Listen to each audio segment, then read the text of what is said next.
Imagínate por un momento que tienes una nave capaz de viajar más rápido que la luz. Enciendes los motores, dejas atrás la Tierra, pasas Plutón y sigues volando en línea recta durante miles de millones de años. La pregunta que ha torturado a la humanidad desde que tenemos uso de razón es: ¿llegarás a un punto donde tengas que frenar? ¿Existe una pared de ladrillos cósmicos con un cartel que diga «Fin del mapa»? Durante la mayor parte de nuestra historia, la respuesta oficial fue un rotundo sí. Y no era una sugerencia, era un dogma. En la antigüedad, y sobre todo gracias a Aristóteles, vivíamos convencidos de que el universo era una especie de jaula de oro. Creíamos en la esfera de las estrellas fijas. Básicamente, pensábamos que las estrellas estaban pegadas en una cúpula física, como lámparas en el techo de un teatro. Y aquí viene lo que realmente te vuela la cabeza. Según Aristóteles, fuera de esa esfera no había vacío. No es que hubiera espacio vacío esperando ser llenado, es que fuera de esa esfera no había nada. Él lo llamaba el no ser. Si sacabas la mano fuera del universo, tu mano dejaría de existir. Piénsalo un segundo. Vivíamos atrapados en una burbuja finita, rodeada de la nada absoluta. Da un poco de claustrofobia, ¿verdad? Pero, en el siglo IV a.C.,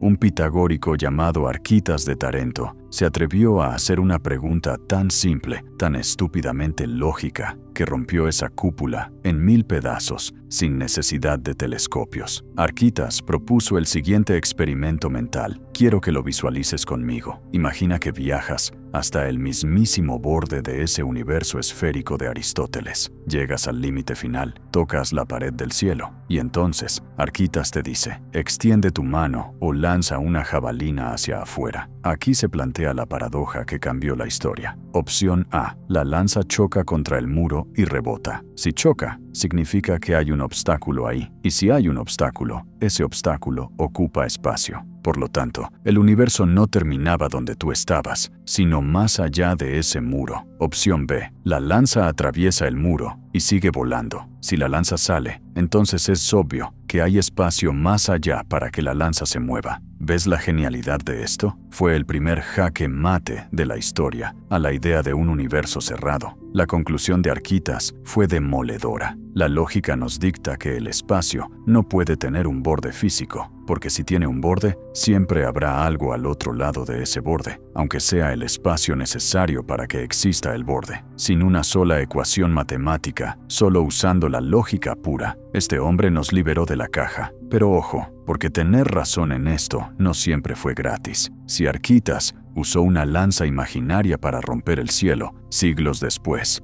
otros usarían esa misma idea de infinito y les costaría la vida, porque si el espacio no tiene fin, ¿dónde queda el trono de Dios? Y es aquí donde la historia se pone oscura, porque pasar de un universo cerrado a uno infinito no fue una celebración científica, fue una herejía que se pagó con fuego. Y cuando digo que se pagó con fuego, no estoy usando una metáfora. Si avanzamos hasta el año 1600, en Roma, el aire olía a madera quemada. Todos hemos escuchado que a Giordano Bruno lo quemó la Inquisición por decir que la Tierra giraba alrededor del Sol. Pero ese es el cuento para niños. El verdadero crimen de Bruno, el rumor que realmente hacía temblar al Vaticano, era mucho más aterrador. Bruno miró al cielo y dijo una frase que todavía hoy pone la piel de gallina. Existen innumerables soles. Innumerables tierras giran alrededor de estos soles. Piénsalo un segundo. Si el espacio es infinito y hay infinitos mundos, ¿hay infinitos Adanes y Evas? ¿Hubo infinitos pecados originales? Y lo peor de todo, ¿se necesitaban infinitos Cristos para salvarlos a todos? La idea de un espacio sin fin destrozaba la teología. Por eso, quemar a Bruno no fue solo un castigo. Fue un intento desesperado de ponerle puertas al campo. Pero aquí viene el giro irónico del destino. 87 años después, la ciencia tuvo que rescatar esa misma idea hereje para que la física no se derrumbara. Entra en escena Isaac Newton, año 1687. Newton acababa de formular la ley de la gravedad, pero se dio cuenta de que tenía un problema catastrófico. Su propia teoría amenazaba con destruir el universo. El razonamiento de Newton era el siguiente: la gravedad siempre atrae, nunca repele. Si el universo fuera finito, si tuviera un límite, toda la materia del cosmos se atraería inevitablemente hacia el centro. Con el tiempo, todas las estrellas y planetas colapsarían en una gran bola de muerte y destrucción. Newton estaba aterrorizado. Su solución: necesitaba que el universo fuera infinito. Si el espacio no tiene fin y hay estrellas en todas direcciones, la gravedad te tira igual hacia la derecha que hacia la izquierda, hacia arriba y hacia abajo. Las fuerzas se anulan y el universo se mantiene estable. Para que nosotros pudiéramos existir sin ser aplastados, Newton necesitaba que el espacio fuera eterno e infinito. Parecía que el problema estaba resuelto, hasta que alguien miró por la ventana de noche y se hizo una pregunta estúpida: ¿por qué el cielo es negro? Esto se conoce como la paradoja de Olbers, planteada en 1823, y te prometo que la respuesta no es tan obvia como crees. Si Newton tenía razón y el universo es infinito, eterno y está lleno de estrellas, mires donde mires, tu línea de visión debería terminar en la superficie de una estrella. Imagina que estás en un bosque infinito de árboles blancos. Si miras a lo lejos, solo verías troncos, no verías huecos. Del mismo modo, el cielo nocturno no debería tener puntos negros. Debería ser una sábana de luz blanca y brillante, tan caliente y luminosa como la superficie del sol, las 24 horas del día. No existiría la noche. El simple hecho de que ahora mismo puedas ver oscuridad entre las estrellas fue la primera prueba física real de que algo andaba mal con la teoría del infinito. La oscuridad nos estaba gritando una verdad incómoda: o el universo no es infinito, o no ha existido desde siempre. Tuvimos que esperar casi 100 años para entender que el fin del espacio no es un muro, sino algo mucho más extraño, algo que tiene forma de rosquilla. Esa oscuridad nocturna fue una bofetada a la física clásica. Nos obligó a aceptar que el infinito de Newton no funcionaba. Pero entonces, si el universo no es infinito, ¿significa que sí existe ese muro del que hablábamos al principio? Si viajas lo suficiente, te chocas contra una pared blanca y se acaban las estrellas. Aquí es donde, en 1917, entra Albert Einstein para decirnos: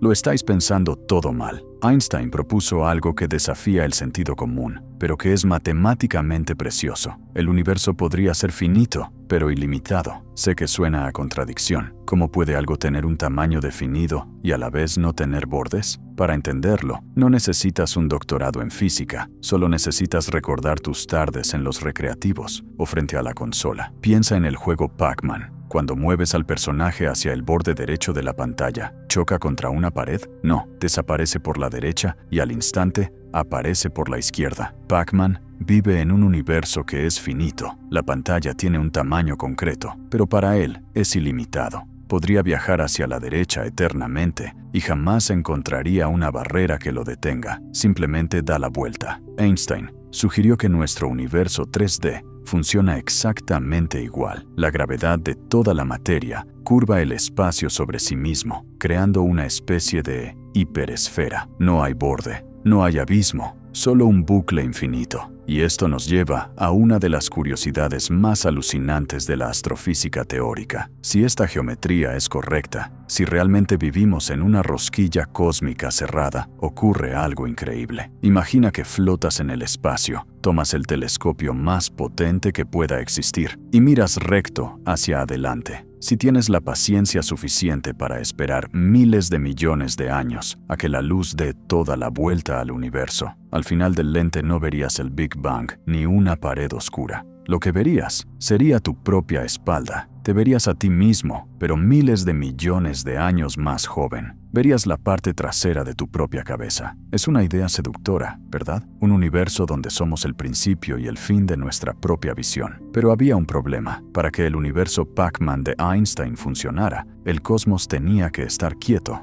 estático, una foto fija. Y lamentablemente para Einstein, el universo no se está quieto. El universo estaba a punto de demostrarnos que el fin no es una cuestión de espacio, sino de tiempo. Pero lamento decirte que el universo Pac-Man de Einstein tenía un fallo fatal. Asumía que el escenario estaba quieto, y hoy sabemos que el espacio no es un escenario estático, es una cinta de correr que que va a toda velocidad. Esto nos lleva a 1965. Dos radioastrónomos escucharon un zumbido molesto en su antena, un ruido que venía de todas partes a la vez. Al principio pensaron que era caca de paloma en el receptor, y esto es verídico, pero tras limpiar la antena, el ruido seguía ahí. Sin querer, habían encontrado el verdadero borde del universo. Lo llamamos el fondo cósmico de microondas. Imagina que estás en el centro de una esfera gigante. Mires donde mires, en lo más profundo del cielo, hay una pared de radiación débil. Esa es la luz más antigua que existe, el eco del Big Bang. Ese es nuestro límite real hoy en día. Pero aquí viene el giro que confunde incluso a los estudiantes de física. Seguramente has escuchado que el universo tiene 13.800 millones de años de edad, así que tu lógica te dice, vale, entonces el borde está a 13.800 millones de años luz de distancia. Tiene sentido, ¿no? La luz ha tenido ese tiempo para viajar. Pues no, esa respuesta es incorrecta, y el error es de una magnitud gigantesca. El radio real del universo observable es de 46.500 millones de años luz. ¿Cómo es posible que el espacio sea más grande que el tiempo que ha tenido la luz para recorrerlo? Porque el espacio hace trampa. Imagina que una hormiga camina sobre un globo elástico hacia ti. La hormiga camina a una velocidad constante, pero mientras camina, tú estás inflando el globo. El camino que la hormiga ya recorrió se estira detrás de ella, y el camino que le falta se estira delante. La luz de las primeras galaxias ha tardado 13.000 millones de años en llegar. Sí, pero mientras viajaba hacia aquí, el espacio por el que pasaba se ha expandido brutalmente. Así que, cuando miramos al borde, a esa pared de radiación de fondo, en realidad estamos viendo una frontera de 46.500 millones de años luz. ¿Pero qué hay más allá de esa línea roja? ¿Se acaba el mundo? ¿Hay dragones? La respuesta es decepcionante y fascinante a la vez. Más allá de ese borde, probablemente solo hay más universo. El fin del espacio observable no es un muro físico, es un horizonte. Es como estar en un barco en medio del océano. Ves una línea donde el mar toca el cielo, pero sabes que si navegas hasta allí, no te caerás por un precipicio. Simplemente verás más mar y tu horizonte se habrá movido. Lo que hay más allá es simplemente luz que todavía no ha tenido tiempo de llegar a tus ojos. Hasta aquí, todo parece tranquilo. Vivimos en una burbuja de luz en expansión. Pero en los últimos años, los científicos han notado que algo no cuadra en ese horizonte. Hay cosas ahí fuera, en el límite de lo visible, que se están moviendo de forma extraña, como si algo enorme las estuviera golpeando desde el otro lado. Si la idea de que hay más océano más allá del horizonte te tranquilizó, prepárate, porque lo que te voy a contar ahora te va a quitar el sueño. Hasta hace poco, pensábamos que lo que había más allá de nuestro horizonte visible no nos afectaba. Ojos que no ven, corazón que no siente, ¿verdad? Pero en el año 2008, los datos empezaron a contar una historia diferente y aterradora. Los astrónomos de la NASA descubrieron algo que no debería estar pasando. Notaron que cientos de cúmulos de galaxias, estamos hablando de millones de estrellas, no se mueven aleatoriamente. Se están moviendo en grupo, como bancos de peces asustados. Viajan a una velocidad absurda de 3 millones de kilómetros por hora. Todas se dirigen hacia un punto muy específico del cielo, justo entre las constelaciones de Centauro y Vela. A este fenómeno lo llamaron el flujo oscuro, y aquí es donde la ciencia choca contra la pared. Para arrastrar cientos de galaxias a esa velocidad, necesitas una gravedad monstruosa, necesitas una masa inimaginable tirando de ellas. Pero cuando apuntamos nuestros telescopios a esa zona, no hay nada en nuestro universo observable con suficiente masa para provocar ese arrastre. Es como si una aspiradora gigante e invisible estuviera encendida. Entonces, ¿qué las está jalando? La teoría que se susurra en los pasillos académicos y que muchos no se atreven a decir en voz alta es que la gravedad proviene de afuera. Es muy probable que una megaestructura colosal o incluso la materia de otro universo pegado al nuestro nos esté arrastrando hacia el borde. Y si piensas que sentir un tirón desde afuera es inquietante, espera, porque hay evidencia de que ya nos hemos golpeado con algo. 4 años antes, en el 2004, los satélites que mapeaban esa radiación de fondo de la que hablamos antes encontraron una mancha. Se le conoce como el punto frío. Es una zona del cielo inusualmente helada, mucho más fría que el resto del universo. Según las leyes de la estadística, esa mancha no debería existir. Es demasiado grande y demasiado fría para ser casualidad. Durante años fue un misterio, hasta que la física teórica Laura Mersini-Houghton propuso una explicación que te helará la sangre. Ella sugiere que esa mancha fría no es un error, es un moretón cósmico. Imagina dos burbujas de jabón flotando en el aire. Si se acercan demasiado, sus superficies se tocan y se empujan un poco antes de rebotar. Laura sugiere que nuestro universo es una de esas burbujas, flotando en un multiverso infinito. Y hace eones, chocamos contra otra burbuja, contra otro universo. Ese choque dejó una cicatriz en el tejido de nuestra realidad, desplazando energía y dejando ese moretón frío que vemos hoy. Así que la respuesta a ¿tiene fin el espacio? Podría ser mucho más extraña de lo que creíamos. El espacio podría ser finito, podría ser una burbuja entre muchas otras, y lo más aterrador no es dónde termina, sino cómo va a terminar todo esto. Porque si el espacio se estira, llega un momento en que se rompe. Es irónico, ¿verdad? Hablamos de flujos oscuros, de satélites de la NASA y de choques entre dimensiones, como si acabáramos de desbloquear los secretos del cosmos. Nos sentimos muy modernos con nuestros telescopios espaciales, pero la verdad es que, a veces, la tecnología solo sirve para confirmar lo que un poeta romano ya sabía hace más de 2000 años, sentado en una piedra, sin más herramienta que su cerebro. Volvamos un segundo al siglo I a.C.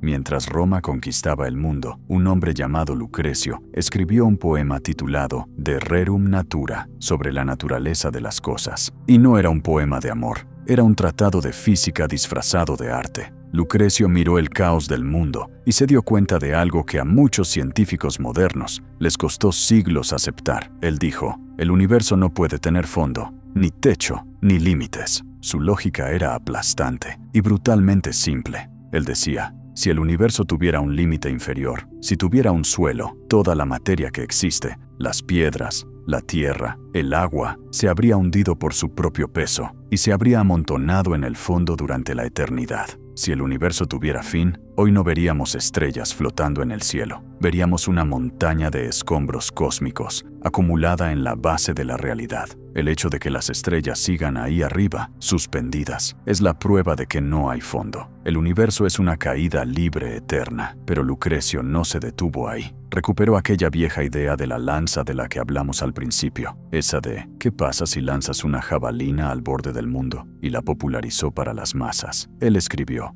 el universo no está limitado en ninguna dirección. Si lo estuviera, tendría necesariamente un extremo. Pero aquí viene el dato que hace que Lucrecio sea un genio adelantado a su tiempo. Él entendió un problema que ni siquiera Newton vio venir al principio, el problema de la soledad. Lucrecio razonó, vale, digamos que el espacio es infinito. Perfecto, pero ¿y la materia? Si el espacio es infinito, pero la cantidad de átomos es limitada, tenemos un problema grave. Imagina que tienes una cucharada de azúcar, esa es toda la materia del mundo, y la tiras en un océano infinito. ¿Qué pasa? El azúcar se disuelve. Los granos se separan tanto que nunca más vuelven a encontrarse. Lucrecio dijo que si la materia fuera finita, en un espacio infinito, las estrellas se habrían dispersado tanto que el cielo estaría negro. La materia se habría perdido en la oscuridad eterna. Nunca se habrían formado la Tierra, ni el Sol, ni tú. Por lo tanto, para que nosotros estemos aquí hoy, Lucrecio concluyó que no solo el espacio debe ser infinito, sino que la materia también debe serlo. Hay infinitos mundos, infinitos soles y probablemente infinitas versiones de la historia, repitiéndose una y otra vez. Parece que los romanos ya habían aceptado el infinito, pero hubo un hombre, siglos después, al que esa idea no le daba paz, le daba pánico, y ese miedo nos llevó a encerrarnos en muros de cristal. Lucrecio miraba al abismo y veía libertad, pero si avanzamos en el tiempo, hasta 1610, nos encontramos con una de las mentes más brillantes de la historia, un hombre que miró a ese mismo abismo y sintió un terror absoluto. Hablo de Johannes Kepler, sí, el padre de la mecánica orbital. el genio que descubrió cómo se mueven los planetas y cuyas leyes usamos hoy para mandar cohetes al espacio. Podrías pensar que un hombre así amaría la idea de un universo sin fin. Pues no, la odiaba. De hecho, la idea del infinito le provocaba lo que él llamaba un horror sagrado, o en latín, horror vacui. Para Kepler, el infinito no era un regalo, era una pesadilla. Si el universo no tenía fin, entonces la Tierra y nosotros no éramos especiales. Seríamos solo una mota de polvo perdida en un océano oscuro y sin propósito. Y esa sensación de soledad cósmica, de insignificancia total, era algo que su mente no podía soportar. Así que Kepler, impulsado por el miedo, decidió ponerle puertas al campo. Se aferró a la idea de que nuestro sistema solar era único, que nosotros éramos el centro absoluto de la creación y que no había otros mundos ahí fuera. Y para defender esto, usó un argumento científico brillante que se adelantó 200 años a su tiempo. Kepler dijo: mirad al cielo, es oscuro. Su lógica era: si el universo fuera infinito y estuviera lleno de soles, la noche brillaría tanto como el día. Como el cielo es negro, el universo tiene que ser finito. Tenía razón en la observación, aunque se equivocaba en la causa. Pero lo más fascinante no es su ciencia, es lo que su mente inventó para sentirse segura. Para protegerse de la angustia del vacío eterno, Kepler propuso que el universo estaba literalmente encerrado. Imaginó una muralla física. Él creía que todo el universo estaba rodeado por una esfera sólida, posiblemente hecha de hielo o de cristal, que contenía a las estrellas fijas. Quiero que visualices esto. Para Kepler, el universo era una bola de nieve de cristal gigante. Dentro estábamos nosotros, seguros, calientes y especiales. Fuera de esa pared de hielo, el caos, el vacío, la nada que tanto le aterrorizaba. Es increíble pensar que el hombre que nos enseñó a volar por el espacio, en el fondo, solo quería construir una jaula para no sentirse tan solo. Kepler necesitaba ese muro. Pero la historia tiene un sentido del humor muy cruel, porque apenas unos años después, alguien apuntó un telescopio a esa supuesta oscuridad vacía, y lo que encontró no fue un muro de hielo, sino la prueba de que el universo era mucho más grande de lo que nadie, ni siquiera Kepler, se había atrevido a soñar. Kepler miraba la oscuridad de la noche y veía un muro, una protección, pero esa oscuridad seguía siendo una espina clavada en la garganta de la ciencia. Pasaron 200 años y los astrónomos seguían dándose cabezazos contra la pared. Si el universo es infinito, ¿dónde está la luz? Nadie tenía la respuesta. Ni los matemáticos, ni los físicos, ni los astrónomos reales. La solución al enigma más grande del cosmos no salió de un laboratorio lleno de pizarras, salió de la pluma de un hombre alcohólico, deprimido y maestro de las historias de terror. Estoy hablando de Edgar Allan Poe. Sí, el mismo que escribió El cuervo y el corazón delator. En el año 1848,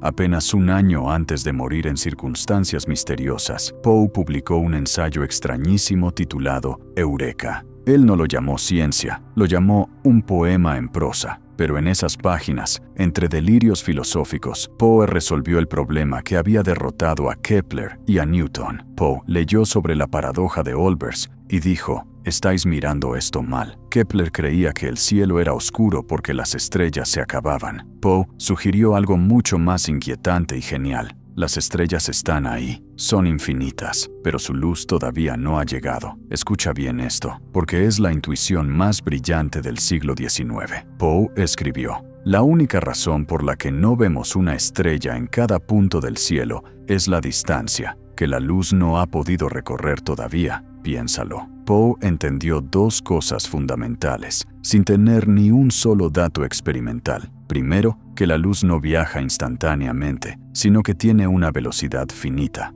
Y segundo, y más importante, que el universo no es eterno. Tuvo que tener un inicio. Si el universo fuera eterno, la luz de las estrellas más lejanas ya habría llegado. El hecho de que veamos oscuridad significa que el universo es joven. No ha pasado suficiente tiempo desde el principio para que la luz de los confines nos alcance. Poe convirtió el cielo negro en una máquina del tiempo. Nos enseñó que mirar lejos es mirar al pasado. Lo increíble es que este escritor de terror se adelantó 70 años a la física moderna. Tuvo que llegar Einstein y tuvo que llegar Hubble para demostrar con números lo que Poe ya había visto con su imaginación entre copa y copa. Pero claro, en aquel momento nadie le hizo caso. Eureka fue ignorado. La gente pensaba que eran desvaríos de un poeta loco. Sin embargo, esa idea de que hay más cosas ahí fuera que no podemos ver estaba a punto de explotar en la cara de la comunidad científica de una forma muy humillante. Porque mientras Poe miraba al infinito, los astrónomos serios estaban a punto de cometer el error más grande de su historia: convencerse a sí mismos de que todo el universo era solo nuestro vecindario. Lo triste es que, mientras Poe soñaba con abismos de tiempo y espacio, los científicos respetables estaban haciendo justo lo contrario: estaban encogiendo el universo. Quiero que te sitúes en el año 1920, hace apenas un siglo. En esa época, si le preguntabas a un astrónomo ¿dónde termina el espacio?, te habría mirado como si fueras tonto y te habría señalado la Vía Láctea. El consenso científico oficial era que nuestra galaxia era todo el universo. No había nada más. El fin del espacio eran los bordes de la Vía Láctea. Todo lo que veíamos, absolutamente todo, estaba aquí dentro. Vivíamos convencidos de que éramos los dueños de una isla solitaria, rodeada de la nada eterna. Pero había una molestia, unas manchas borrosas en el cielo que nadie sabía explicar. Las llamaban nebulosas. La mayoría, liderados por el famoso astrónomo Harlow Shapley, decían que esas manchas eran simples nubes de gas, pequeñas acumulaciones de polvo dentro de nuestra propia galaxia. Básicamente decían, no es nada, solo suciedad en el vecindario. Pero había otro hombre, un astrónomo llamado Heber Curtis, que se atrevió a decir lo impensable. Curtis miró esas manchas, específicamente una llamada Andrómeda, y dijo, no, eso no es gas. Y no está aquí dentro. Eso es una isla universo. Curtis defendía que esa mancha era una galaxia entera, tan grande como la nuestra, llena de miles de millones de soles, pero que estaba tan lejos, tan increíblemente lejos, que parecía polvo. Esto desató lo que hoy conocemos como el Gran Debate. Fue la pelea de pesos pesados de la astronomía. ¿El universo es pequeño y acogedor? ¿O es un abismo sin fondo lleno de otras galaxias? Durante un tiempo fue un empate técnico, pero entonces apareció el árbitro final, Edwin Hubble. Hubble apuntó el telescopio más grande del mundo hacia Andrómeda y encontró una estrella especial que le permitió medir la distancia. El resultado fue un shock traumático para el ego humano. Hubble demostró que Curtis tenía razón. Esa mancha no estaba dentro de la Vía Láctea, estaba a millones de años luz de distancia. En una sola noche, el fin del espacio conocido saltó por los aires. Pasamos de creer que el universo medía unos pocos miles de años luz, a darnos cuenta de que se extendía por millones y millones. Imagina el vértigo. De repente, la Vía Láctea ya no era el universo entero. Era solo una casa más en una ciudad infinita, llena de millones de otras casas. El mapa se había hecho tan grande que daba miedo mirarlo. Pero justo cuando nos estábamos acostumbrando a esta nueva inmensidad, surgió una nueva teoría que intentó calmarnos. Una teoría que decía, tranquilos, el universo es grande, sí, pero al menos es eterno y estable. Qué equivocados estaban. Estaban a punto de descubrir que el universo no solo es grande, sino que tiene una forma muy extraña y quizá un destino fatal. Después del shock de Hubble, la humanidad se quedó temblando. Saber que somos una mota de polvo en un océano de galaxias daba vértigo. Pero había algo que asustaba a los científicos aún más que el tamaño del universo: la idea del tiempo. Si el universo se estaba expandiendo, como demostró Hubble, significaba que si rebobinabas la película, todo tuvo que empezar en un punto, un inicio, un momento de creación. Y para muchos físicos ateos de 1948, eso sonaba peligrosamente parecido a la religión. Sonaba a hágase la luz. Así que, para evitar ese génesis científico, apareció un rebelde llamado Fred Hoyle, con una teoría alternativa que sinceramente es una de las ideas más obstinadas de la historia. La llamó la teoría del estado estacionario. Hoyle nos dijo, relájense, el universo no tuvo un inicio y no tendrá un fin. Es eterno, siempre ha estado ahí y siempre lo estará. Según él, el universo se expande, sí, pero siempre mantiene la misma apariencia. Imagina una fiesta que dura eternamente. La gente se va, la sala se hace más grande, pero la fiesta nunca decae. Pero espera, si el espacio se estira y las galaxias se alejan, el universo debería quedarse vacío, ¿no? La densidad debería bajar. Aquí es donde Hoyle tuvo que sacar un conejo de la chistera y proponer algo que rozaba la magia negra. Para que su teoría funcionara matemáticamente, Hoyle tuvo que inventar una regla nueva, la creación espontánea de materia. Nos dijo, con cara seria, que la materia aparecía de la nada. ¡Pop! Para llenar los huecos que dejaba la expansión. Hoyle calculó que debía aparecer un átomo de hidrógeno por metro cúbico cada 1.000.000 de años. Piénsalo, suena a poco. Un átomo, en una caja de 1 metro, cada 1.000.000 de años. Nadie se daría cuenta. Es indetectable. Pero a escala cósmica, esto significaba que el universo estaba violando la ley más sagrada de la física. La energía ni se crea ni se destruye. Hoyle decía que el universo estaba imprimiendo materia gratis, eternamente, solo para mantener la fiesta viva. Era una locura, pero era una locura reconfortante. Nos permitía creer en un universo eterno, sin el trauma de un nacimiento explosivo. Durante años, hubo una guerra civil en la astronomía, los del estado estacionario contra los del Big Bang, un nombre, por cierto, que Hoyle inventó para burlarse de la teoría rival. ¿Quién ganó? El universo, como siempre, tuvo la última palabra. La teoría de Hoyle murió instantáneamente el día que descubrimos ese zumbido del que te hablé antes, el eco del Big Bang.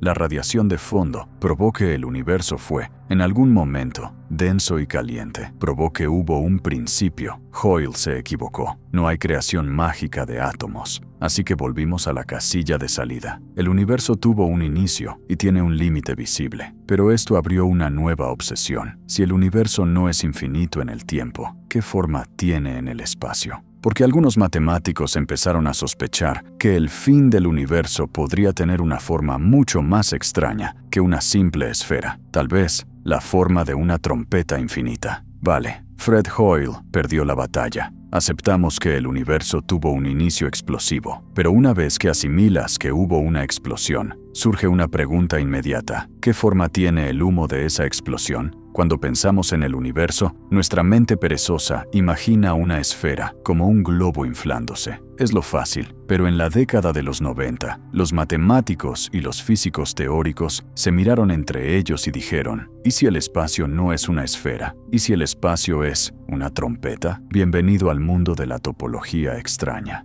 Existe una hipótesis matemática fascinante que sugiere que nuestro universo podría tener la forma de lo que llamamos la trompeta de Picard o el cuerno de Gabriel. Quiero que visualices una trompeta antigua. Tienes la parte ancha, la campana, por donde sale el sonido, y luego tienes el tubo que se va estrechando hacia la boquilla. Ahora, imagina que ese tubo se hace fino y más fino y más fino, pero nunca termina. Se extiende hacia el infinito, haciéndose cada vez más estrecho, pero sin llegar jamás a cerrarse del todo. Si vivieras en un universo con esta forma, verías algo que te haría dudar de tu propia cordura. Imagina que tomas tu nave espacial y miras hacia la parte ancha de la trompeta. Todo parece normal, galaxias, estrellas, vacío, pero ahora giras la nave 180 grados y miras hacia la parte estrecha, hacia el cuello del universo. Lo que verías sería una sala de espejos cósmica. Verías tu propia galaxia delante de ti, y justo detrás de ella verías otra copia de tu galaxia, pero un poco más pequeña, y detrás otra más pequeña, y otra. Verías una fila infinita de copias de ti mismo, extendiéndose hacia la oscuridad, cada una representando una época diferente del pasado. Es un fin que nunca termina. Pero lo que realmente vuelve locos a los físicos de este modelo es la paradoja matemática que esconde. El cuerno de Gabriel tiene una propiedad que parece brujería.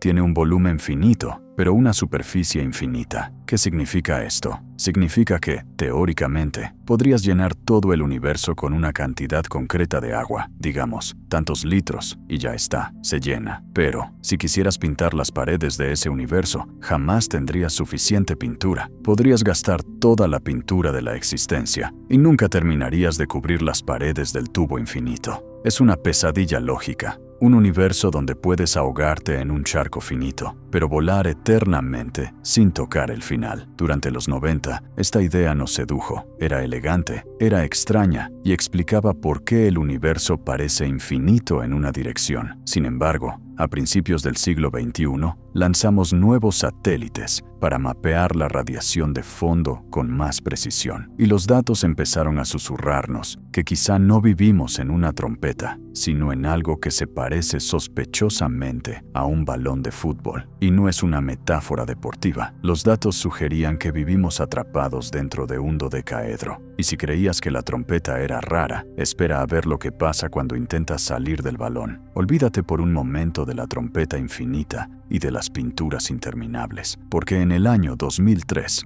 un satélite de la NASA llamado WMAP nos envió unos datos sobre la radiación del fondo cósmico que hicieron que la trompeta pareciera un juego de niños. Los datos mostraban unos patrones extraños, unas repeticiones en el cielo que no cuadraban con un universo plano, ni con una esfera simple. Fue entonces cuando el astrofísico francés Jean-Pierre Luminet levantó la mano y soltó una bomba. ¿Y si vivimos dentro de un balón de fútbol? No es una broma. Luminet propuso que la forma real del universo es un espacio dodecaédrico de Poincaré. Si te gustan los deportes, ya sabes lo que es. Un dodecaedro es esa figura geométrica formada por 12 pentágonos. Básicamente, la estructura clásica de un balón de fútbol. Pero aquí no estamos hablando de chutar penaltis. Estamos hablando de la jaula más compleja jamás imaginada. Luminet recuperó la idea del universo Pac-Man de Einstein, pero le añadió una trampa diabólica, una trampa que haría vomitar a cualquier astronauta. Escucha bien, porque esto es fascinante. En este universo de balón de fútbol, si viajas en tu nave espacial hasta llegar a una de las paredes, digamos, atraviesas uno de los pentágonos, no chocas.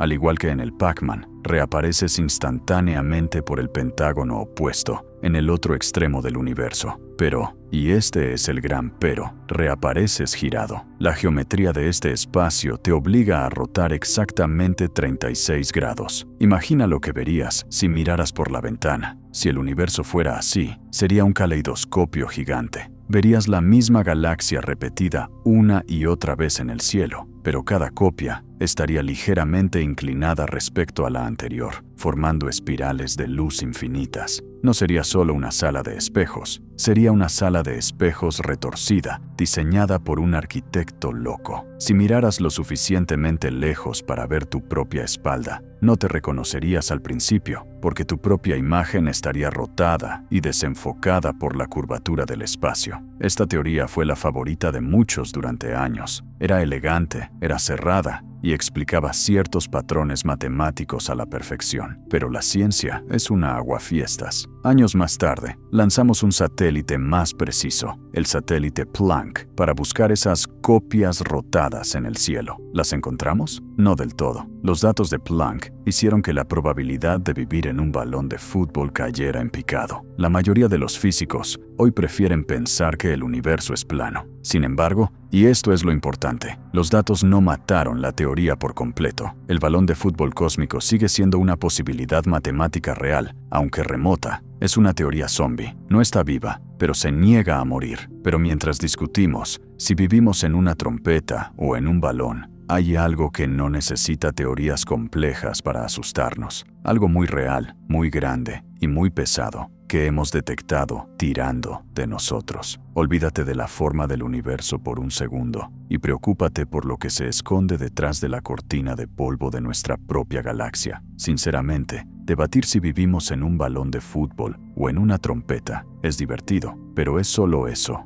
un debate teórico. Nadie se va a morir mañana porque el universo tenga forma de dodecaedro. Pero en la década de los 80, los astrónomos dejaron de mirar las formas y empezaron a medir las velocidades. Y lo que encontraron ya no es una teoría, es un hecho. Y es un hecho que da miedo. Descubrieron que tú, yo, la Tierra, el Sol, toda la Vía Láctea y miles de nuestras galaxias vecinas estamos siendo arrastrados. No estamos flotando tranquilamente en el espacio. Estamos cayendo. Nos movemos a una velocidad vertiginosa de 600 kilómetros por segundo. Haz las cuentas. Eso es más de 2 millones de kilómetros por hora. Mientras escuchas esta frase, ya has viajado miles de kilómetros hacia un destino fatal. Todos nos dirigimos hacia un punto muy concreto, situado en la constelación de Norma. Algo está ahí. algo con una masa tan descomunal y una gravedad tan obscena que es capaz de agarrar a miles de galaxias enteras y tirar de ellas como si fueran juguetes atados a una cuerda. A este monstruo lo llamamos el Gran Atractor. Pero aquí viene la parte que parece el guión de una película de terror. Cuando los científicos dijeron, «Rápido, apunten los telescopios hacia Norma para ver qué demonios es esa cosa», se encontraron con un problema ridículo. No podemos verlo. Es la ironía cósmica suprema. El Gran Atractor está escondido exactamente detrás del disco de nuestra propia galaxia. El polvo, el gas y las estrellas del centro de la Vía Láctea actúan como una cortina espesa que nos tapa la visión. Los astrónomos llaman a esa región la zona de evitación.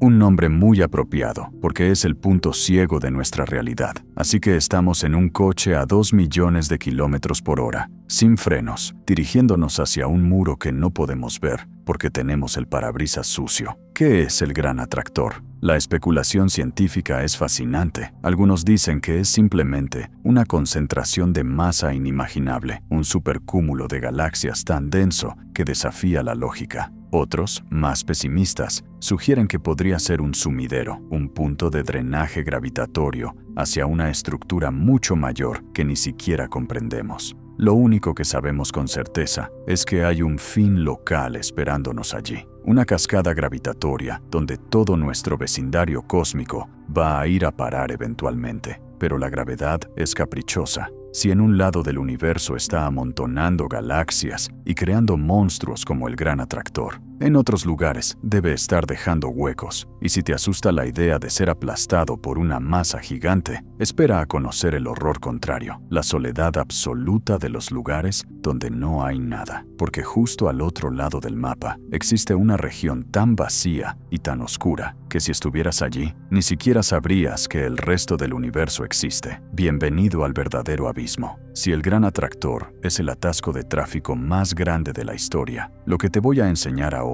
es el desierto más absoluto que la mente humana pueda concebir. Deja de mirar hacia Norma y gira el telescopio hacia la constelación de Bootes. Allí, en 1981, encontramos algo que no tiene sentido. O mejor dicho, no encontramos nada. Y ese es el problema. Los astrónomos se toparon con una región esférica monstruosa. Tiene un diámetro de 330 millones de años luz. Para que te hagas una idea de la escala, nuestra galaxia mide solo 100.000 años luz. Esta cosa es 3.000 veces más grande. Lo llamamos el vacío de Bootes, o, como a mí me gusta llamarlo, el agujero en la realidad.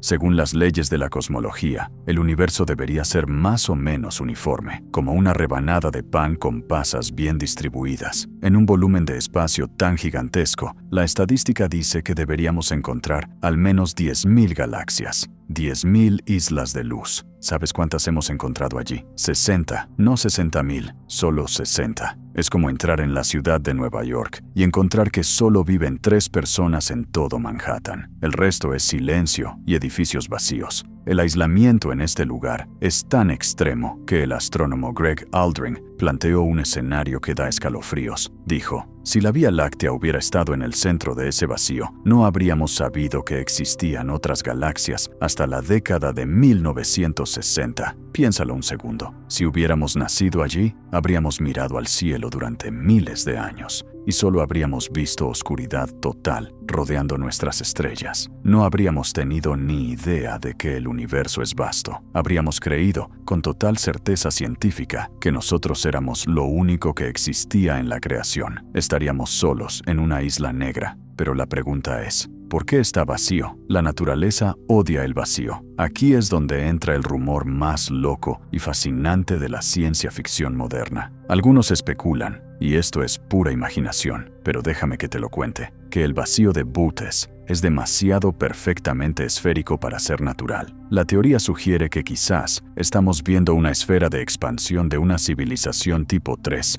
en la escala de Kardashev, una civilización tan avanzada que no solo viaja entre estrellas, sino que las recolecta. Podrían estar construyendo esferas de Dyson alrededor de cada estrella para capturar toda su energía, tapando su luz. Lo que vemos como un vacío podría ser, en realidad, una zona industrial galáctica donde alguien ha ido apagando las luces una por una, sea una civilización devoradora de estrellas o simplemente una anomalía estadística cruel. El vacío nos enseña que el espacio puede ser engañoso. A veces vemos cosas que no están ahí y a veces no vemos cosas que sí están. Y esto nos lleva a la teoría más radical de todas. Una teoría que dice que el fin del universo no está lejos, sino que está justo delante de tus narices, porque todo lo que ves podría ser una simple proyección. Si la idea de una civilización apagando estrellas te pareció ciencia ficción, lo que viene ahora va a hacer que te cuestiones si tú mismo eres real. Porque, ¿y si el fin del universo no es un lugar al que llegas con una nave? ¿Y si el fin del universo es la pantalla donde se está proyectando esta película? Viajemos a 1997. La física tenía un problema grave, una crisis nerviosa provocada por los agujeros negros. El problema era este. Si tiras un libro enciclopédico dentro de un agujero negro, la información de ese libro desaparece para siempre cuando el agujero se evapora. Pero las leyes de la mecánica cuántica dicen que la información nunca se puede destruir. Era una paradoja imposible. Stephen Hawking y el resto de genios estaban estancados, hasta que llegó el físico argentino Juan Maldacena y propuso una solución tan radical que cambió la definición de espacio para siempre. Maldacena dijo: la información del libro no se pierde, se queda pegada en la superficie. Para que lo entiendas, imagina una lata de sopa. La sopa es tridimensional, tiene volumen, sabor, olor, pero toda la información sobre qué contiene esa sopa, ingredientes, calorías, marca, está escrita en la etiqueta, que es bidimensional, es papel plano pegado alrededor.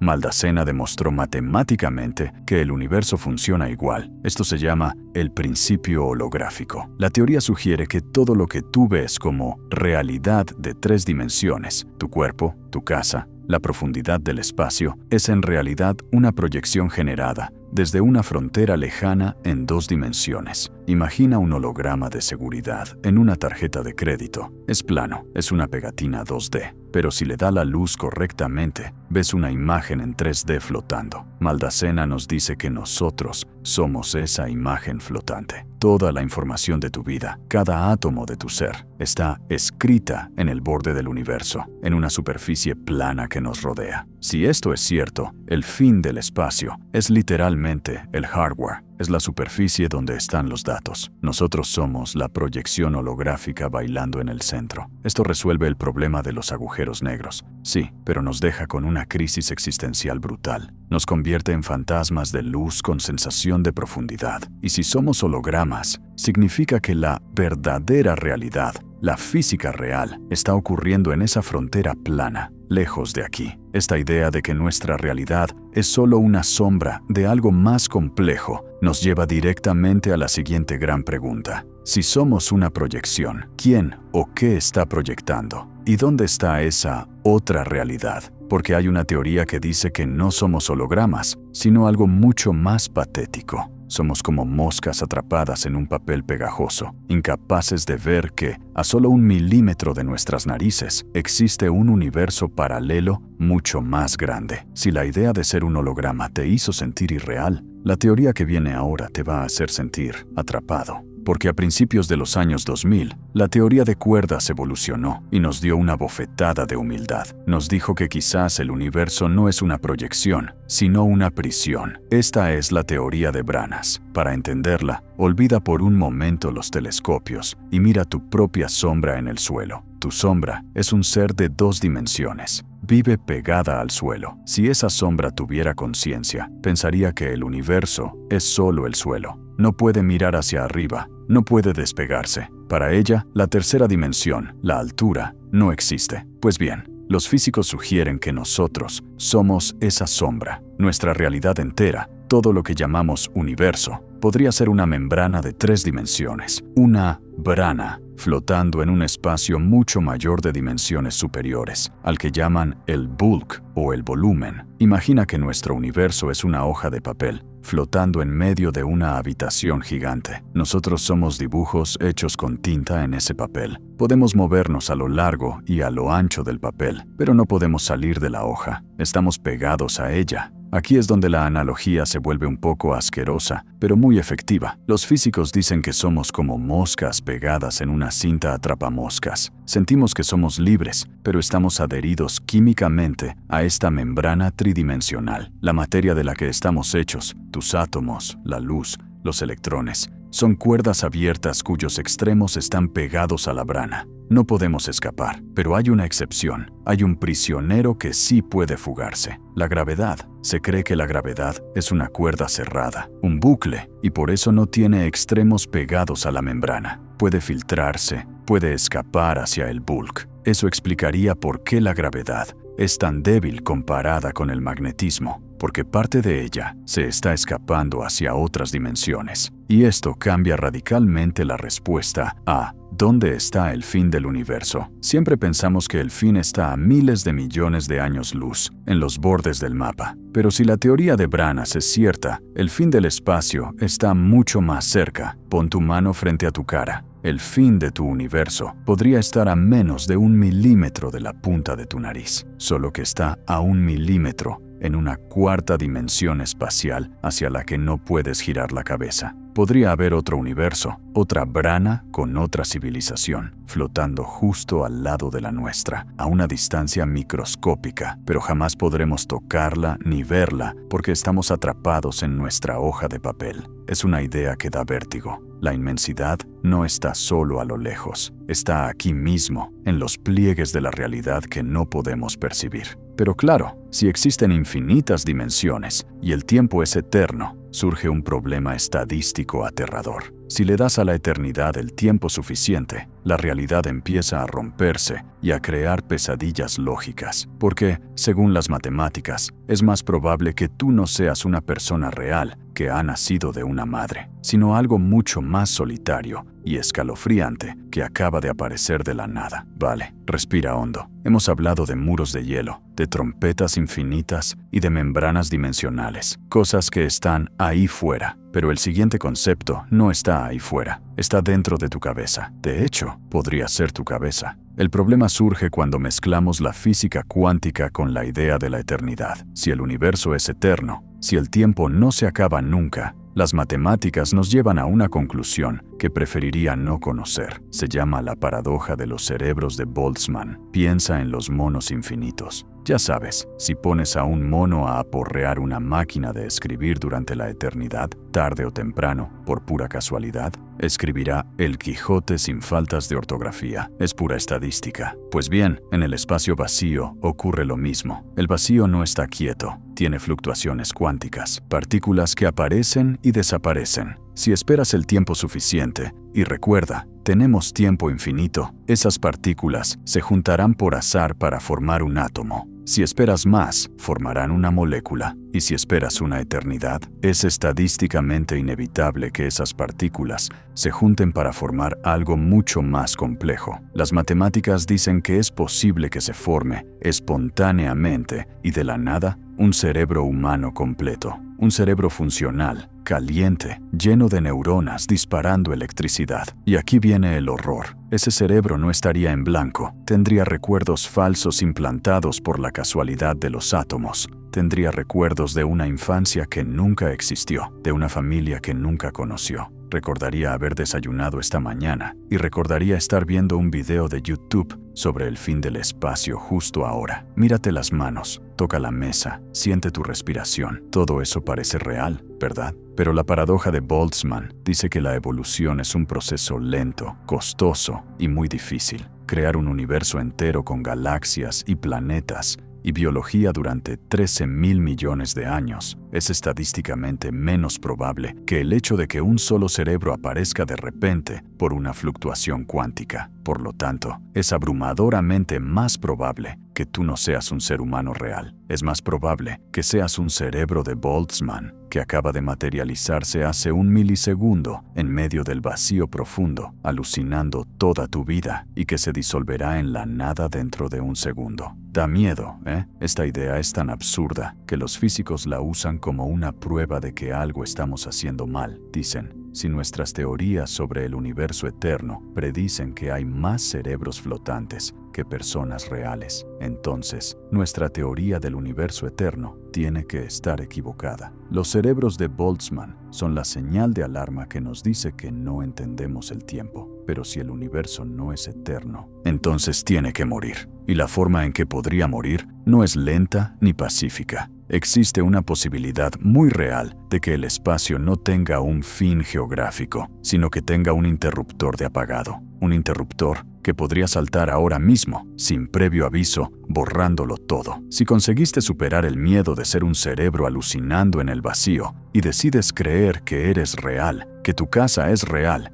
y que el suelo que pisas es sólido, tengo una mala noticia. Ese suelo podría ser una trampa mortal a punto de abrirse. Hablemos de la amenaza más elegante y destructiva de la física moderna. Se llama la desintegración del falso vacío. Y para entenderla, tienes que imaginar que todo el universo descansa sobre un valle de energía. Las cosas tienden a buscar la estabilidad, el punto más bajo posible, ¿verdad? Una pelota siempre rueda cuesta abajo hasta detenerse. Nosotros creemos que nuestro universo, y específicamente el campo de Higgs, que es lo que da masa a tus átomos, está en el fondo del valle, en el estado más estable posible. Pero las matemáticas sugieren que podríamos estar equivocados. Podríamos estar viviendo en un falso vacío. Imagina que la pelota no llegó al suelo, sino que se quedó atascada en un pequeño bache a mitad de la montaña. Nos sentimos estables, sí, pero justo debajo de nosotros hay una caída libre hacia un vacío verdadero. Todo lo que hace falta es un empujoncito, una fluctuación cuántica desafortunada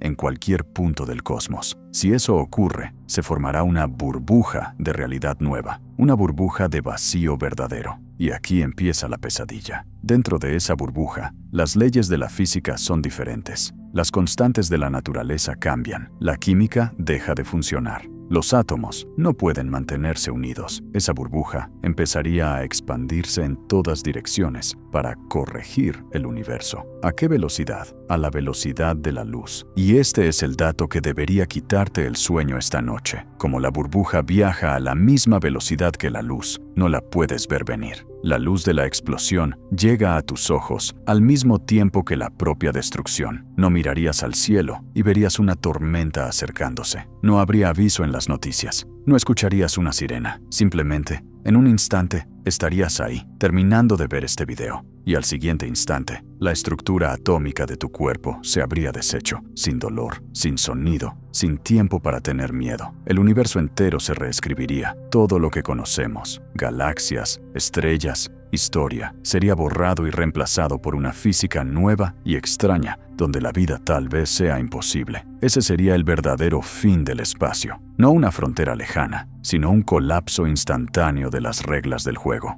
Es un final aterrador, lo sé, pero hay una pequeña esperanza, o quizás una condena cíclica, porque hay un premio Nobel que dice que esto ya ha pasado antes, que el fin no es el final, sino el precio que hay que pagar para volver a empezar. Dice que ha visto fantasmas en el cielo, cicatrices de un universo que murió para que el nuestro pudiera nacer. La idea de que el universo se apague de golpe como una bombilla fundida es aterradora, pero hay una alternativa, una teoría propuesta por una de las mentes más respetadas del planeta, que sugiere que la muerte del universo no es el final, es el requisito para el siguiente nacimiento. En el año 2010, el físico y premio Nobel Sir Roger Penrose soltó una bomba en la comunidad científica. Dijo: he mirado el fondo cósmico de microondas, esa primera luz del Big Bang, y he visto algo que no debería estar ahí. Según la teoría estándar, el Big Bang fue un borrón y cuenta nueva. Nada de lo que existía antes, si es que existía algo, debería haber sobrevivido a la explosión. El fuego debió borrar todas las huellas, pero Penrose dice que no. Él afirma haber encontrado unos patrones circulares concéntricos en el mapa del cielo. Los llama anillos de Hawking. Y agárrate, porque su explicación de qué son esos anillos es lo más épico que vas a escuchar hoy. Penrose dice que son cicatrices gravitacionales. Son las huellas dejadas por agujeros negros supermasivos que chocaron entre sí. en un universo que existió antes que el nuestro. Estás escuchando bien. Penrose sugiere que estamos viviendo sobre el cadáver de un universo anterior. Esos colosos chocaron con tanta violencia en el eón pasado que sus ondas gravitacionales fueron tan potentes que atravesaron la muerte de su universo, sobrevivieron a nuestro Big Bang y quedaron impresas en nuestro cielo como un tatuaje fósil. Estamos viendo fantasmas del pasado profundo. Esto es la base de su teoría, la cosmología cíclica conforme. El concepto es alucinante por su simplicidad matemática. Penrose dice que, en el futuro muy lejano, los agujeros negros se evaporarán, las estrellas se apagarán, la materia se desintegrará. Al final, solo quedarán fotones, partículas de luz, viajando por un universo vacío y frío. Pero aquí está el truco. Los fotones no tienen masa, y como no tienen masa, no experimentan el tiempo ni el espacio. Para un fotón, el tamaño no existe. Matemáticamente, un universo infinitamente grande, vacío y frío es idéntico a un punto infinitamente pequeño y caliente. El fin definitivo de nuestro espacio, la expansión total, se convierte automáticamente en la singularidad del siguiente Big Bang. El espacio no tiene fin, tiene ciclos. Nosotros somos solo un capítulo en un libro infinito que se escribe y se borra una y otra vez por toda la eternidad. Es una visión poética, casi religiosa, pero hay una última posibilidad, una que no implica renacimiento, ni ciclos, ni pantallas holográficas. Una posibilidad violenta donde el espacio mismo decide que ya ha tenido suficiente. Vamos a terminar este viaje con el final más brutal de todos. El momento en que el universo se cansa de estirarse y se desgarra. La idea de Penrose de universos que renacen una y otra vez es poética, pero ¿y si la razón por la que el universo se reinicia no es natural? ¿Y si es porque alguien, en algún lugar, simplemente le da al botón de reset? Aquí entra la teoría que ha obsesionado a Silicon Valley y a Elon Musk, la posibilidad de que el fin del espacio no sea un muro de hielo,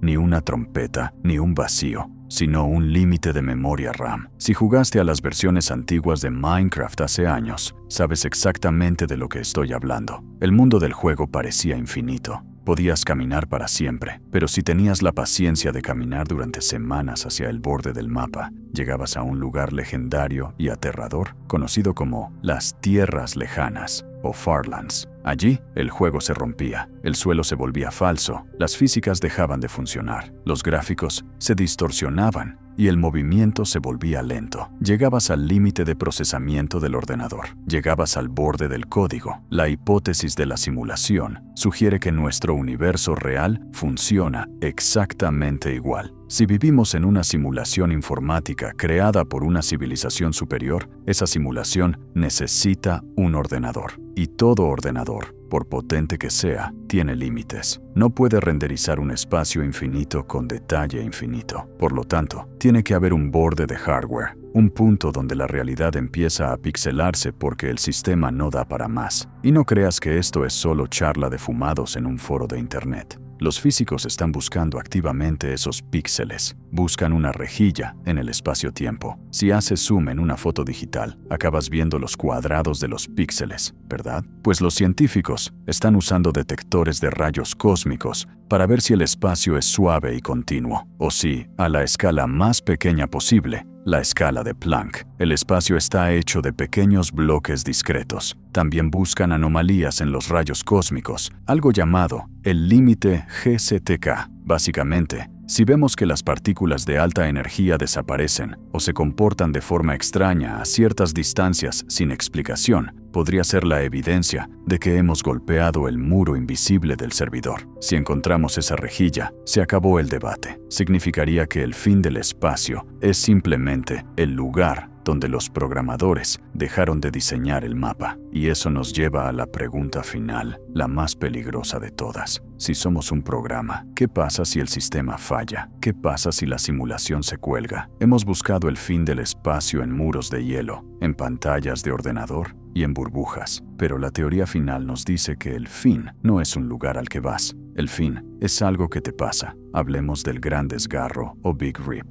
Sabemos que el universo se expande, pero lo terrorífico es que esa expansión se está acelerando. Hay una fuerza invisible, la energía oscura, que está empujando el espacio, estirándolo como si fuera un chicle. Ahora imagina que esa fuerza se vuelve incontrolable. Se convierte en lo que los físicos llaman energía fantasma. Si esto ocurre, el espacio no solo se expande, sino que se rompe. Visualiza la cronología del apocalipsis. Primero, las galaxias se separarían unas de otras, tan rápido que el cielo nocturno se quedaría negro para siempre, pero la fuerza seguiría creciendo. Luego, la gravedad ya no sería suficiente para mantener unidos a los sistemas solares. La Tierra sería arrancada de su órbita y lanzada a la oscuridad, pero no para ahí. En las últimas horas del universo, la expansión sería tan violenta que superaría a la fuerza electromagnética. Las estrellas y los planetas explotarían. La Tierra se desmoronaría bajo tus pies y en la fracción final de un segundo ocurriría lo impensable. El propio tejido del espacio se estiraría tanto que los átomos de tu cuerpo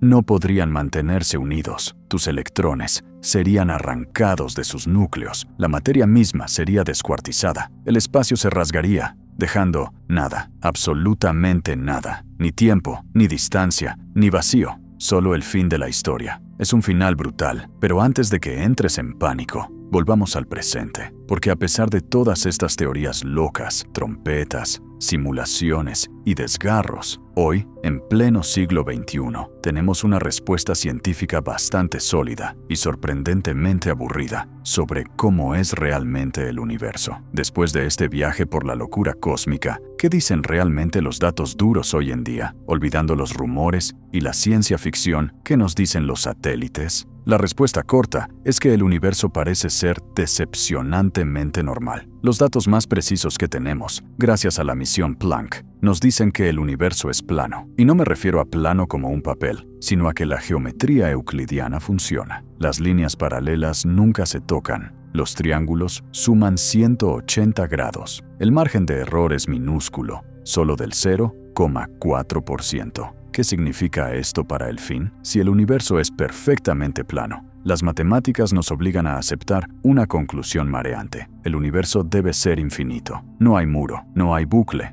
no hay pantalla. Simplemente sigue y sigue y sigue para siempre en todas direcciones. El universo observable, esa burbuja de 46.000 millones de años luz, sería solo una gota de agua en un océano sin costas. Sin embargo, ese margen de error del 0,4% es nuestra última esperanza para la magia. Porque si el universo tiene una curvatura tan ligera que no podemos medirla, entonces volvemos a la teoría del videojuego. Podríamos estar viviendo en un toroide, en una rosquilla tan inmensamente grande que para nosotros parece plana. Como dijo una vez Neil deGrasse Tyson, el universo no tiene la obligación de tener sentido para ti. Puede ser infinito, puede ser una rosquilla o puede ser una simulación. Al universo le da igual lo que nosotros necesitemos creer para dormir tranquilos por la noche. Entonces, después de todo esto, ¿cuál es la respuesta? ¿Tiene fin el espacio o no? Creo que la respuesta final no está en las estrellas, sino en nuestra propia naturaleza humana. Empezamos este video con una lanza imaginaria en la antigua Grecia y hemos terminado desgarrando átomos en el futuro lejano. Hemos visto muros de hielo, espejos cósmicos, monstruos gravitatorios y ordenadores divinos. ¿Tiene fin el espacio? La respuesta más honesta que te puedo dar es: no lo sabemos y probablemente nunca lo sepamos. Siempre habrá un horizonte, siempre habrá un límite hasta donde nuestra luz, nuestras naves o nuestra mente pueden llegar. Pero quizás eso es lo bonito. Si encontráramos un muro final con un cartel que dijera "The End", la aventura humana habría terminado. Se acabaría la curiosidad.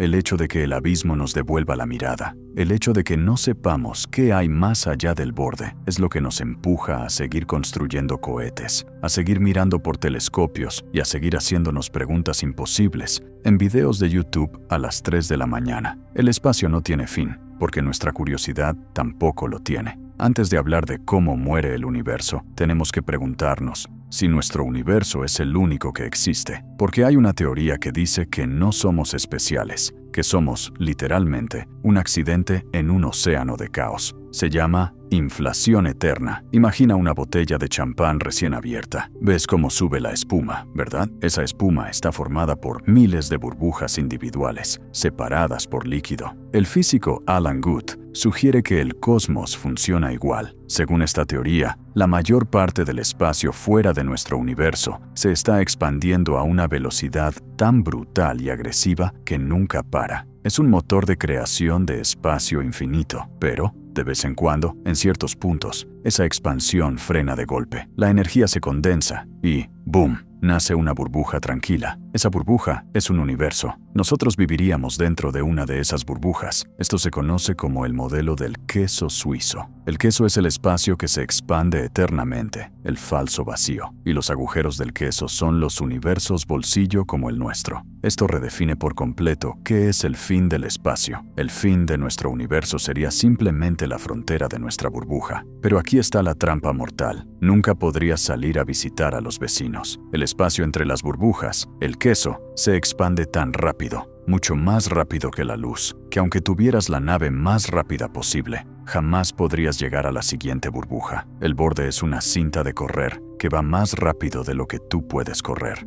Estamos aislados en nuestra propia isla de realidad para siempre. Y hablando de aislamiento, hay algo que está pasando ahora mismo que es mucho más triste que no poder visitar otros universos. Es el hecho de que nuestro propio universo, el que sí podemos ver, nos está diciendo adiós. El fin se está acercando y no podemos hacer nada para detenerlo.